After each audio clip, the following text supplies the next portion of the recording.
يا بني آدم قد أنزلنا عليكم لباسا يواري سوآتكم وريشا ولباس التقوى ذلك خير ذلك من آيات الله لعلهم يذكرون يا بني آدم لا يفتننكم الشيطان كما أخرج أبويكم من الجنة ينزع عنهما لباسهما ليريهما سوآتهما إنه يراكم هو وقبيله من حيث لا ترونهم إنا جعلنا الشياطين أولياء للذين لا يؤمنون وَإِذَا فَعَلُوا فَاحِشَةً قَالُوا وَجَدْنَا عَلَيْهَا آبَاءَنَا وَاللَّهُ أَمَرَنَا بِهَا قُلْ إِنَّ اللَّهَ لَا يَأْمُرُ بِالْفَحْشَاءِ أَتَقُولُونَ عَلَى اللَّهِ مَا لَا تَعْلَمُونَ۔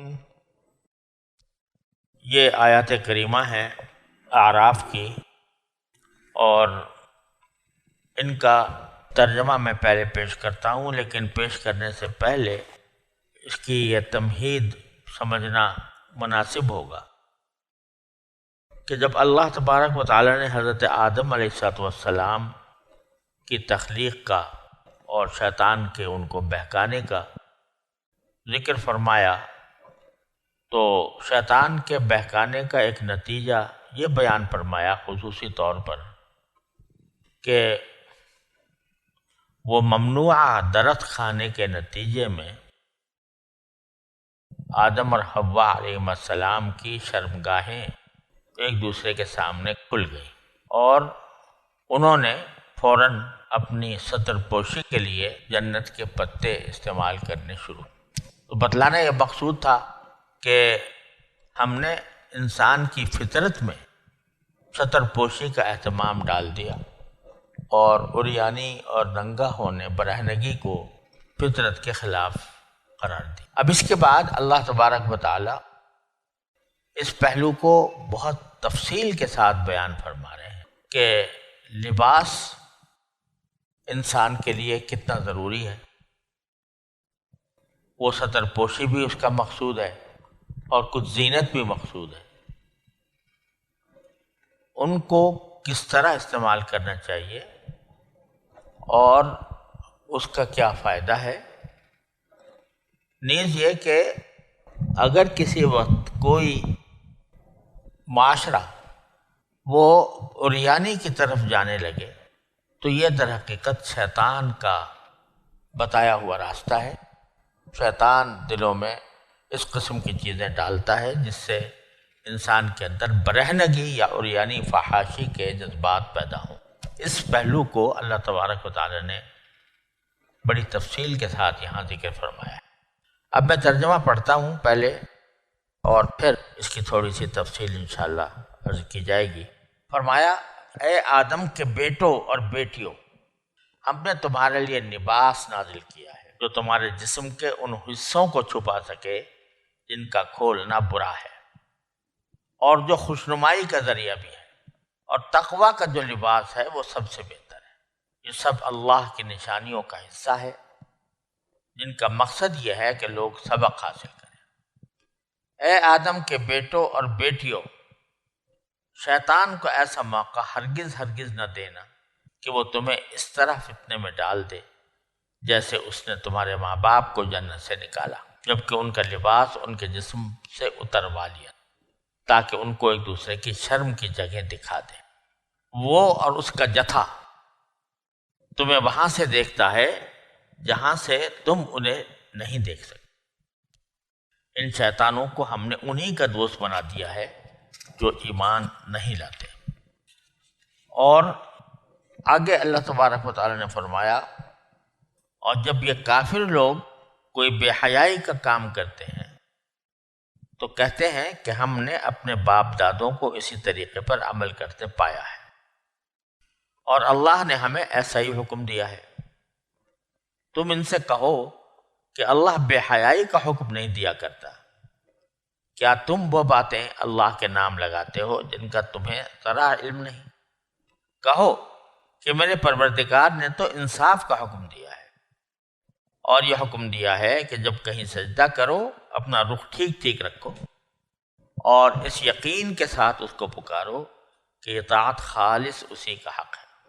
جس طرح اس نے تمہیں ابتدا میں پیدا کیا تھا اسی طرح تم دوبارہ پیدا ہوگے۔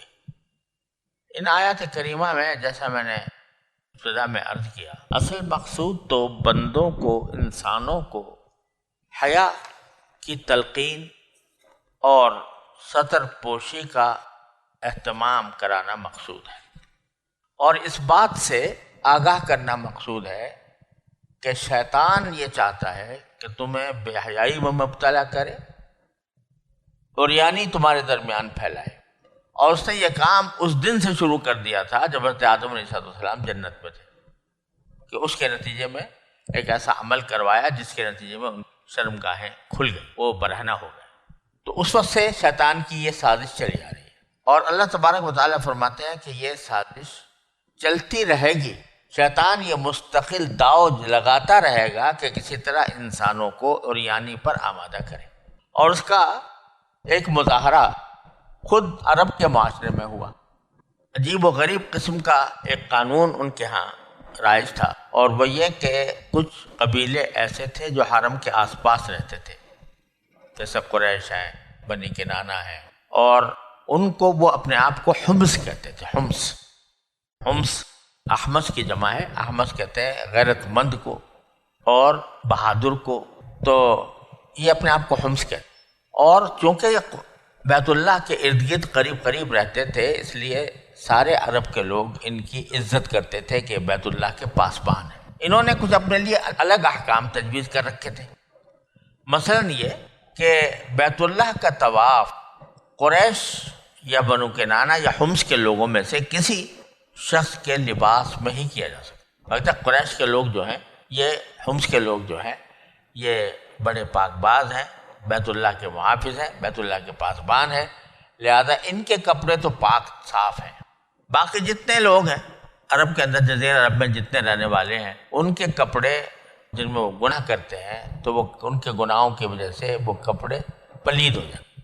لہذا حکم یہ ہے کہ اگر کوئی شخص جو حمص کے علاوہ ہو، وہ اگر طواف کرنے کے لیے آئے بیت اللہ کا، تو کسی حمص کے آدمی سے کپڑے مانگے اور کہے کہ بھئی مجھے اپنے کپڑے دے دو تاکہ میں اس کو پہن کر طواف کروں۔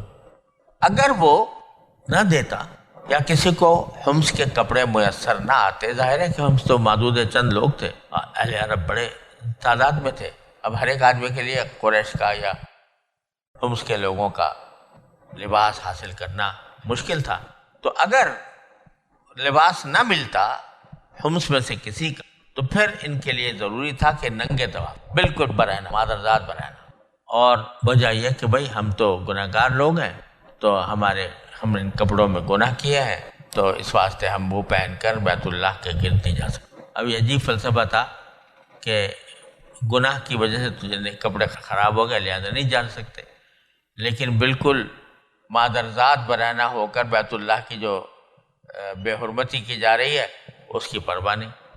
تو عجیب و غریب یہ رسم تھی، اور یہ رسم ایسی تھی کہ اس پر باقاعدہ شاعری کی گئی ہے، اور اس میں ظاہر بات ہے کہ جب مرد و عورت سب ننگے طواف کر رہے ہوں گے تو شیطان کیا کچھ نہیں ڈالے گا دل میں، اس میں نظروں کا گناہ، اس میں باتوں کا گناہ، اس میں، اور اسی وجہ سے اس میں شاعری بھی شروع ہو گئی اور شعر بھی کہنے جانے لگے۔ تو اللہ تبارک و تعالیٰ نے یہاں ان کی اس عادت کی طرف بھی متوجہ کیا ہے کہ یہ کتنی خراب بات ہے، اور اللہ تعالیٰ تبارک و تعالیٰ کا اسلوب یہ ہے کہ چاہے کسی خاص واقعے کی بات کی جا رہی ہو لیکن الفاظ اس کے عام ہوں، لہذا خود اہل عرب کے اس رسم سے کی حد تک یہ محدود نہیں ہے بلکہ مستقل احکام اس سے دیے جا رہے ہیں۔ سب سے پہلے تو یہ فرمایا یا بنی آدم۔ اب یہاں بنی آدم کا جو خطاب ہے وہ خاص طور پر توجہ کے لائق ہے کہ ابھی آدم علیہ السلام کا واقعہ گزرا، اب خطاب ہو رہا ہے انہی کے بیٹوں کو، انہی کی بیٹیوں کو، اور وہ خطاب اس طرح ہے کہ اس میں کسی مسلمان ہونے کی قید نہیں ہے بلکہ آدم کا بیٹا ہونا، بس یہ بنیاد ہے۔ کیا فرمایا ان سے کہ اے بنی آدم قد انزلنا علیکم لباسا، ہم نے تمہارے اوپر لباس اتارا ہے، لباس اتارا ہے، انزلنا کا لفظ ہے۔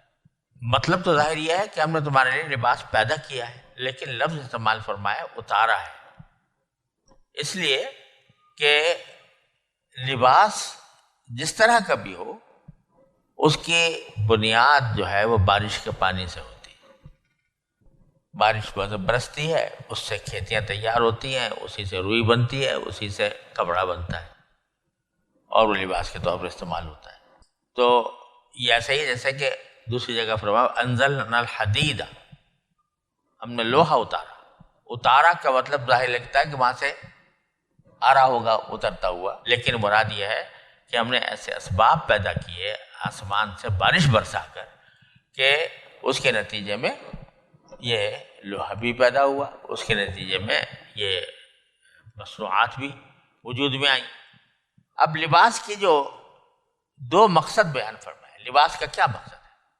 پہلا مقصد یواری سوآتکم، لباس اس کا کی صفت یہ ہے کہ وہ تمہاری شرمگاہوں کو چھپاتا ہے۔ سوآت کے لفظی سوآت جو ہے سوآ کی جمع ہے، اور سوآ کے معنی ہے ہر وہ چیز جس کو کوئی شخص دوسرے کو دکھانے کو برا سمجھے، تو ظاہر ہے اس سے مراد شرمگاہ ہے۔ تو پہلا مقصد جو ہے لباس کا وہ ستر پوشی۔ اب ستر پوشی میں یہ بات بھی داخل ہے کہ جس چیز کو ستر قرار دے دیا گیا شریعت کی طرف سے اس پورے کو چھپایا جائے، اور احادیث نے اس کی تفصیل بیان فرمائی ہے کہ مرد کے لیے تو ناف سے لے کر گھٹنوں تک کا جو حصہ ہے یہ ستر ہے، اس کو چھپانا ہر حال میں ضروری ہے، اور نماز میں بھی چھپانا ضروری ہے۔ اس کا نماز کی شرائط میں سے ہے کہ یہ چھپا ہوا ہو، اتنا تو فرض ہے۔ باقی مزید جسم کے اوپر کوئی لباس قمیص یا چادر یا شلوار وغیرہ ہو تو وہ بھی زینت کے اندر داخل ہو جاتی ہے۔ اور عورت کے لیے اس کا پورا جسم ستر ہے، سوائے چہرے اور ہاتھوں کے جو ہاتھ گٹوں تک کا ہاتھ اور چہرہ، یہ ستر نہیں ہے، باقی سب ستر ہے۔ ستر نہ ہونے کے معنی یہ ہے کہ اگر عورت منہ کھول کر نماز پڑھے، ہاتھ کھول کر نماز پڑھے تو نماز ہو جائے گی۔ یہ مطلب نہیں ہے کہ وہ چہرے کا پردہ نہیں، ستر ہونا اور بات ہے، پردہ ہونا اور بات ہے۔ ستر کو ڈھانکنا تو ایک انسانی فطرت کا تقاضا ہے اور عام حالات میں بھی انسان کے لیے ضروری ہے، اور پردہ اس وقت ہے جب کہ غیر محرموں کے سامنے جائے، نامحرموں کے سامنے، لہذا بہرحال اس کا پورا جسم ستر ہے، اور اسی طرح سوائے ہاتھ پاؤں کے، یعنی ہاتھ اور چہرہ، اس کے سوا سارا ستر ہے۔ اب جب یہ ستر ہے تو معنی کیا ہوئے اس کے کہ آدمی اس حصے کو چھپائے۔ اس میں یہ بات بھی داخل ہے، ستر کے خلاف یہ بات بھی داخل ہے کہ لباس تو پہنا ہوا ہے کسی نے، لیکن اتنا چست ہے کہ جو جگہیں چھپانے کی تھی وہ کپڑے کے ابھار سے نظر آ رہی، چست ہونے کی وجہ سے، تو وہ بھی ستر کے خلاف ورزی ہے، اور اسی لیے اس کو منع فرمایا گیا۔ ربکا کاسیۃ فی الدنیا عاریۃ فی الآخرہ، چست لباس پہننا جو کو بھی منع کیا گیا اسی وجہ سے تاکہ انسان کی شرم کی جگہ سامنے نہ آئے۔ دوسرا مقصد بتایا ہے ریش، کہ تمہارے لیے زینت کا سبب ہے خاص لباس۔ ریش اصل میں کہتے ہیں پرندے کے پر کو، پرندہ کا جو پر ہوتا ہے اس کے حسن و جمال کا سب سے اعلیٰ مقام وہی ہوتا ہے، خوبصورتی ہوتی ہے، لہذا اس کا اطلاق بعض اوقات مطلق زینت کے لیے کر لیا جاتا ہے۔ تو بڑی خوبصورت لفظ استعمال کیا قرآن کریم نے کہ تمہاری سوآت کو بھی وہ چھپائے اور تمہارے لیے ریش کا کام تھے۔ جیسے پرندہ اپنے پروں سے اس کی خوشنمائی ظاہر ہوتی ہے، اس کا حسن ظاہر ہوتا ہے، لباس بھی تمہاری ایسی چیز ہونی چاہیے کہ جس سے تمہاری زینت ہو، سجاوٹ ہو۔ تو معلومات لباس کا ایک مقصد زینت بھی ہے، اور زینت جیسے کہ آگے آنے والا ہے انشاءاللہ کہ زینت جو ہے وہ یعنی یہ ایسی بات نہیں ہے کہ جس کو ویسے ہی نظر انداز کر دیا جائے، زینت بھی مطلوب ہے بشرطے کہ حدود میں ہو۔ حدود میں کیا ہو کہ وہ مطلب یہ کہ جیسے کہ لباس کے جو شرعی قواعد ہیں ان کی پابند ہو۔ لباس کا ایک قاعدہ یہ ہے کہ مرد عورتوں کا لباس نہ پہنے، عورتیں مرد کا لباس نہ پہنے، ان کے درمیان امتیاز رہے۔ مرد کا اس کا ایک قاعدہ یہ ہے کہ جو مردوں کا لباس ہے وہ اس میں زیر جامہ جو ہے وہ ٹخنوں سے اونچا رہے، جیسا کہ نبی کریم صلی اللہ علیہ وسلم نے اس کی تلقین فرمائی۔ اور کوئی ایسا لباس نہ ہو جس میں غیر مسلموں کی نقالی ہو، یہ بھی نہ ہو، اور ایسا چست بھی نہ ہو کہ جس سے اعضاء نظر آئیں۔ ان حدود میں رہتے ہوئے آدمی کوئی زینت اختیار کرے تو یہ نہ صرف یہ کہ منع نہیں بلکہ لباس کے مقاصد میں نہ، اور خاص طور پر جب انسان نماز کے لیے جائے تو اس وقت میں بھی زینت کا اہتمام کرنا چاہیے، یعنی جن کپڑوں میں آدمی دوسروں کے سامنے جانے سے کتراتا ہو ان کپڑوں میں جا کر نماز پڑھنا یہ مکروہ ہے۔ لیکن ساتھ ہی فرمایا وَلِبَاسُ التَّقْوَىٰ ذَلِكَ خَيْرٌ، یعنی ایک لباس تو ہم نے ظاہری دیا ہے وہ بھی اچھی چیز ہے اور اس کے بھی دو مقاصد ہیں جو بیان کر دیے گئے، لیکن زیادہ بہتر لباس جو ہے وہ یعنی یہ ایک باطنی لباس ہے۔ جس طرح لباس شرمگاہوں کو چھپاتا ہے اسی طرح تقوی گناہوں کو چھپاتا ہے، گناہوں سے پرہیز کراتا ہے۔ تو اصل چیز جو ہے وہ تقوی کا لباس ہے۔ تقوی کا لباس اگر حاصل ہو جاتا ہے تو پھر انسان کا ظاہری لباس بھی درست ہو جاتا ہے، وہ اس کی بنیاد ہے۔ اور جب تقوی کا لباس ہوتا ہے تو پھر ظاہری لباس بھی وہ ایسا نہیں ہوتا جس سے عریانی ہو پھیلے، جس سے فحاشی پھیلے۔ ذالک من آیات اللہ لعلہم یذکرون، یہ نشانیاں ہیں اللہ کی قدرت کی تاکہ وہ سبق حاصل۔ اب پھر دوبارہ اللہ تبارک و تعالی تنبیہ فرماتے ہیں، یا بنی آدم، دوبارہ اے آدم کے بیٹوں اور بیٹیوں، لا یفتننکم الشیطان، شیطان کو ایسا موقع ہرگز نہ دینا کہ وہ تمہیں فتنے میں ڈالے، جیسے کہ تمہارے والدین کو جنت سے اس نے نکال دیا تھا۔ اور کس طرح نکالا تھا کہ ان کے جسم پر جو لباس تھا وہ اتروا دیا تاکہ ان کو ان کی شرم کی جگہیں دکھائے، لیریہما سوآتہما۔ تو یہ کام تو وہ پہلے ہی کر چکا پہلے دن، تو اب تمہیں بھی فتنے میں مبتلا کر سکتا ہے۔ کس طرح کر سکتا ہے؟ اِنَّهُ يَرَاكُمْ هُوَ وَقَبِيلُهُ مِنْ حَيْثُ لَا تَرَوْنَهُمْ، وہ اور اس کا جتھا تمہیں وہاں سے دیکھتے ہیں جہاں سے تم ان کو نہیں دیکھ سکتے۔ اب یہاں شیطان ہی کو صرف ابلیس کی بات نہیں ہو رہی، ابلیس اور اس کا قبیلہ، اس کا جتھا، وہ جتھا کیا ہے؟ اس میں شیاطین الانس بھی ہیں، شیاطین الجن بھی ہیں، وہ تمہیں وہاں سے دیکھتے ہیں جہاں سے تم انہیں نہیں دیکھ سکتے۔ اس کے ایک معنی تو یہ ہے کہ تمہیں نظر نہیں آئیں گے وہ آنکھوں سے، بیشتر شیاطین وہ ہیں جو نظر نہیں آتے آنکھوں سے، اور ایک معنی یہ بھی ہے کہ وہ وہاں سے تمہارے اوپر وار کریں گے جہاں سے تمہیں پتہ بھی نہیں۔ ان کے جو شیاطین الانس والجن ہیں ان کا جتھا وہاں سے وار کرے گا جہاں سے تمہیں پتہ ہی نہیں ہوگا۔ کیسے وار کرے گا؟ کہ کہے گا بھائی ہم اب تہذیب والے تمدن والے لوگ ہیں، لہذا ہماری اصل ہی جو فطرت تھی وہ ننگی تھی، ہم تو ننگے پیدا ہوئے تھے۔ ارتقاء کی تھیوری دیکھ لو، کہاں سے ہوتے ہوتے انسان جو ہے بنوانس کے بعد انسان بنا، تو ظاہر ہے بنوانس ننگا تھا تو انسان بھی ننگا ہی تھا، تو اصل تو ہماری برہنہ ہی ہے۔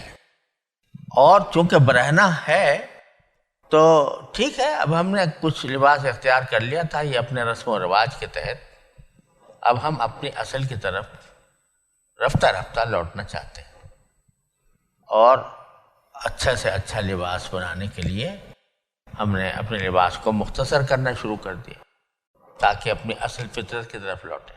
پھر وہ مختصر لباس جو ہے وہ فیشن بن گیا. فیشن جو ہے اس کے نتیجے میں اس کے اندر طرح طرح کی کارستانیاں ہوتی رہیں. وہ جو ایسا عریانی والا لباس پہنے اور پہنائیں وہ آرٹسٹ اور فنکار کہنے لگے. اور اس کے نتیجے میں جو کوئی ان کے خلاف بولے یا کہے کہ نہیں تم حیا کا دامن ہاتھ سے نہ چھوڑو، تو ان کو کہا جائے کہ یہ نجات پسند ہے، یہ اگلے وقتوں کے لوگ ہیں، یہ زمانے کے ساتھ قدم بقدم چلنے کے لیے تیار نہیں ہے. تو اگر کوئی زمانے کے ساتھ قدم قدم چلے تو یہ عریانی اختیار کرے. یہ عریانی نہیں ہے، یہ آرٹ ہے، یہ فن ہے. اور اس آرٹ اور فن کے جو ماہرین ہیں وہ دنیا کو سامنے اپنا فن کا مظاہرہ کرتے ہیں. رقص ایسے کریں گے جس میں عریانی ظاہر ہو جائے، لباس مختصر کر کر کے وہ چیتھڑے رہ جائیں گے. تو یہ کیا ہو رہا ہے؟ اِنَّهُ يَرَاكُمْ هُوَ وَقَبِيلُهُ مِنْ حَيْثُ لَا تَرَوْنَهُ، کہ وہ جتھا شیطان کا قبیلہ وہ بیٹھا ہے کہیں بھی، تو نظر نہیں آ رہا تمہیں، لیکن وہ نظر نہ آنے کے باوجود اپنا فتنہ کا کام کر رہا ہے، مستقل کر رہا ہے. لوگوں کی ذہنیتیں بدل رہا ہے، لوگوں کے افکار میں تبدیلی لا رہا ہے، لوگوں کی سوچ اپنے تابع بنا رہا ہے. اِنَّهُ يَرَاكُمْ هُوَ وَقَبِيلُهُ مِنْ حَيْثُ لَا تَرَوْنَهُ إِنَّا جَعَلْنَا الشَّيَاطِينَ أَوْلِيَاءَ لِلَّذِينَ لَا يُؤْمِنُونَ، ہم نے شیطانوں کو انہی کا دوست بنا دیا ہے جو ایمان نہیں لاتے. کیا مانا کہ یہ جو پیچھے ہم نے کہا تھا کہ اس کا قبیلہ تمہیں وہاں سے دیکھتا ہے جہاں سے تم اس کو نہیں دیکھتے، تو بڑی خطرناک بات ہے نا. ایک دشمن سامنے ہو تو آدمی اس کا مقابلہ کر لے، ایک پیچھے سے گم بیٹھا ہے خفیہ، پتہ نہیں کس وقت کیا تیری چلا دے، تو وہ تو بڑا خطرناک دشمن ہوتا ہے. کیسے بچیں اس سے؟ تو فرمایا بچنے کا واحد کیا راستہ ہے؟ ایمان مضبوط کر لو. ایمان مضبوط کر لو. ایمان مضبوط کر لو گے تو سارے حملے دائیں بائیں سے گزر جائیں گے، تمہارے پاس نہیں آئیں گے. کیوں؟ اس لیے کہ ہم نے شیطانوں کو تو دوست ان کا بنایا ہے جو ایمان نہیں رکھتے. شیطانوں کو دوست ان کا بنایا ہے، تمہارا نہیں جو ایمان رکھتے ہوں. تو جو ایمان رکھتے ہو ایمان کو مضبوط کر لو، ایمان کی اندر استحکام پیدا کر لو، تو تم شیطان کے حملوں سے بچے رہو گے، ان کے فتنے میں آنے سے بچے رہو گے. تو یہ جب انسان کے دل میں یہ بات پیوست ہو جائے گی کہ میں کسی رب کا بندہ ہوں، لہذا یہ نہیں ہے کہ جو جی میں آیا کرتا چلا جاؤں، جیسا زمانے کا چلن دیکھوں اس کے پیچھے چلوں. مجھے تو اپنے پروردگار کی اطاعت کرنی ہے، مجھے تو اپنے پروردگار کے اوپر بھروسہ رکھنا. اس لیے اگر کوئی مجھے دوسری طرف بہکانا چاہتا ہے میں نہیں آؤں گا اس کے بہکانے. تو یہ سب سے آسان نسخہ کیا بتا دیا کہ ایمان پختہ کر لو. اور ایمان کو پختہ کرنے کا معنی ہے اللہ تعالیٰ کے ساتھ اپنا تعلق مضبوط بنا لو. تو پھر چاہے وہ شیطان ہو، چاہے اس کے چیلے ہوں، چاہے اس کا جتھا ہو، چاہے وہ خفیہ جگہ پر بیٹھے ہوں وہاں سے سازشیں کر رہے ہوں، تمہارے اوپر کوئی اثر نہیں ڈال سکے. اس لیے فرمایا نہ قید الشیطان کان ضعیفا، شیطان کو بہت حبا نہ بنایا کرو. اس کا جو مکر ہے وہ ضعیف ہے، کمزور ہے، اور بے شک وہ اس طرح دورے تو ڈالے گا، لیکن اگر تمہارے اندر ایمان مضبوط ہے، اللہ تعالیٰ کے ساتھ تعلق مستحکم ہے، تو تمہیں کوئی نقصان انشاءاللہ نہیں پہنچا سکے. آگے فرمایا وَإِذَا فَعَلُوا فَاحِشَةً، جب یہ عرب کے لوگ کوئی فحاشی کرتے ہیں، فحش بات کرتے ہیں، تو یہ کہتے ہیں اس کو صحیح قرار دینے کے لیے کہتے ہیں وَجَدْنَا عَلَيْهِ آبَاءَنَا. دو باتیں کہتے ہیں، ایک تو ایک کہ ہم نے اپنے باپ دادوں کو بھی اسی طریقے پر پایا ہے، اور دوسرا کہتے ہیں وَاللَّهُ أَمَرَنَا بِهَا، اور اللہ نے بھی ہمیں اسی کا حکم دیا ہے. اب یہ اسی بات کی طرف اشارہ ہے جو طواف ننگے کیا کرتے تھے. تو یہ کہتے تھے بھئی ہم آباء و اجداد سے چلا آ رہا ہے ہمارا یہ طریقہ، اور چونکہ آباء و اجداد سے چلا آ رہا ہے اگرچہ ہمیں شاید براہ راست نہ پتہ ہو، لیکن ہمارے آباء و اجداد کو ضرور اللہ میاں نے حکم دیا ہوگا. وَاللَّهُ أَمَرَنَا بِهَا. تو ایک طرف تو ایک غلط بات تقلید آباء کہ چاہے ماں باپ غلط راستے پر ہوں تب بھی ان کے ہی پیچھے چلنا ہے، اور دوسرے الٹا الزام لگا دینا، تہمت رکھ دینا کہ اللہ ہی نے کہا تھا ہم سے کہ اس طرح ننگے پھرا کرو، ننگے طواف کیا کرو۔ تو باری تعالیٰ فرماتے قل ان اللہ لا یأمر بالفحشاء، اللہ تبارک و تعالیٰ بے حیائی کا حکم نہیں دیتا۔ اتقولون علی اللہ ما لا تعلمون، کیا تم اللہ پر وہ باتیں بناتے ہو جن کا تمہیں ذرا علم نہیں، اللہ کے نام پہ لگا دیتے ہو باتیں، تمہارے پاس کوئی دلیل تو ہے نہیں کہ اللہ تعالیٰ نے سنایا تھا، بتایا تھا۔ قل امر ربی بالقسط، آپ کہہ دیجیے کہ میرے پروردگار نے تو قسط کا حکم دیا ہے۔ قسط کا ترجمہ عام طور سے انصاف سے کیا جاتا ہے، اور انصاف کے معنی ہوتے ہیں ترازو کے پلے برابر کر، اس کو انصاف کہتے ہیں، جس کو اعتدال سے بھی تعبیر کیا جا سکتا ہے، توازن سے بھی تعبیر کیا جا سکتا ہے۔ تو فرمایا کہ مجھے تو میرے پروردگار نے قسط کا حکم دیا ہے، یعنی اعتدال کا، توازن کا، کہ ایک طرف انسان بے لباس بھی نہ رہے اور لباس میں ایسا مبالغہ بھی نہ کرے کہ جس سے وہ کوئی متکبر آدمی جیسے کیا کرتے ہیں اس طرح کا لباس بھی اختیار نہ کرے۔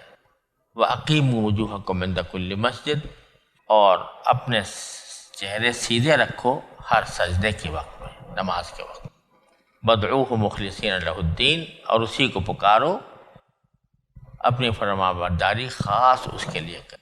کیوں؟ اس لیے کہ کما بدأکم تعودون، جیسے تمہیں پیدا کیا تھا اللہ تعالیٰ نے شروع میں، ویسے ہی تمہیں واپس جانا ہوگا۔